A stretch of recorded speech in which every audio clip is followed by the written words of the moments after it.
এই দেখো বন্ধুরা, মাছের বাজার করে চলে এসেছি। বাজারে তেমন মাছ নেই, যেহেতু এখন বর্ষার মৌসুম, তেমন ভালো কোনো মাছ নেই। দেখো এখানে একটা বড় কাতল নিয়েছিলাম 3.5 কেজির, কাটিয়ে এনেছি। একটা ব্রয়লার মুরগি এনেছি।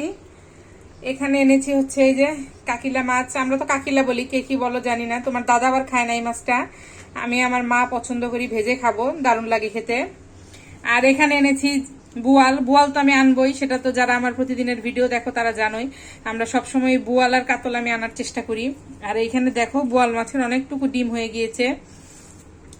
আর এই যে এখানে দেখো একদম ছোট ছোট চিংড়ি এনেছি, শাক বা ভাজিতে দিলে খেতে ভালো লাগে এর জন্য। আর এখানে এনেছি এই যে মিডিয়াম সাইজের কিছু চিংড়ি।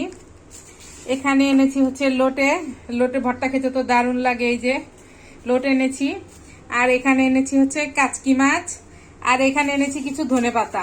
তো এই ছিল বন্ধুরা আমার আজকের বাজার। তো মাছ মাংস নিয়ে এসেছি, এখন এগুলি ধোয়া বাছা রান্নাবাড়ি করব। তো সবাই ভালো থেকো।